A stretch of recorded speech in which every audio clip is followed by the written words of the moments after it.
Hi, I'm Blake Grunewig, Precision Lead at CFE. Welcome to this edition of Field Friday. I'm here with Lucas Matting from Winfield United. Today's segment will be focusing on the offerings through Climate FieldView and R7 Imagery. But first we're going to cover a little bit on what satellites are up in the sky today, as there are many different offerings for satellite imagery.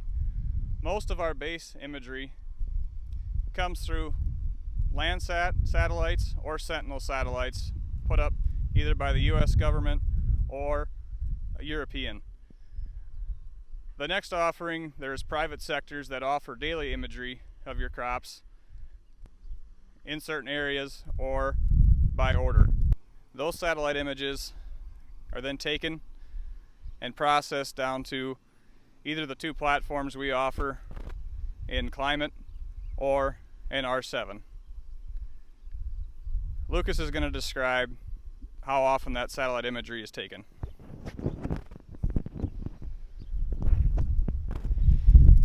So each of these platforms pull from multiple satellites. So each satellite takes 14 days to cover an entire image of the globe. And then on top of that, you're dealing with weather patterns and dodging clouds and such. So roughly with both of these platforms, with using multiple satellites, you'll see an image 3-4 times, or every third, fourth day, possibly, if you have clear skies. With all the rain we've had lately, there's definitely a gap in satellite coverage. But we will focus in on an image taken here June 24th when we had a peak of sunshine. The first image we're going to look at is from Climate FieldView, and you will see several different colors. This imagery is depicting the high and low spots in the field.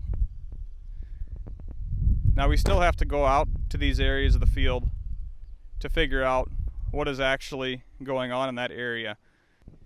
In this particular image, we are looking at flood damage in the red areas and lightly flooded areas in the yellow.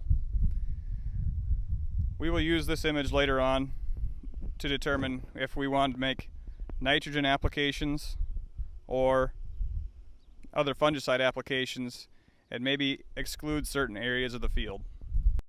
As this soil will sit quite wet for some time, there could be a heavy presence of disease in this area.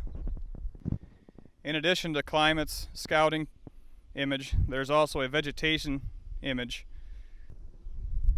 This image is showing us biomass, and that area will get tracked from image to image to see if it's progressing forward or backward.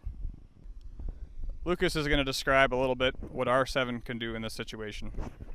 So in addition to Climate, R7 field monitoring tool tracks field by field biomass, telling you what fields are trending up and trending down, helping you decide which fields to put your focus and management on this season. Based off these trending results, once you've picked a field and looked at your in-season imagery, you can pinpoint what areas of the field to pull tissue samples off of to evaluate your good and poor areas. From your tissue sample results, you can identify what nutrients you're lacking in these areas of the field. Here's a look at a chart that shows your nutrient deficiencies and adequate nutrient levels. This is taken and sent through NutriSolutions. As you can see, it shows your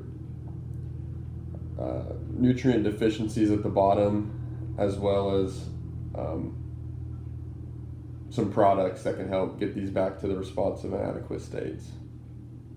Both of these tools offer the ability to drop a field pin, which allows you to record, track, take pictures, or general notes on that area of the field, so you can come back later in the season and revisit that area to see if you're addressing the needs and issues you have out there. Satellite imagery is a tool, but we still need to verify what is actually going on in the field. So scouting is still needed.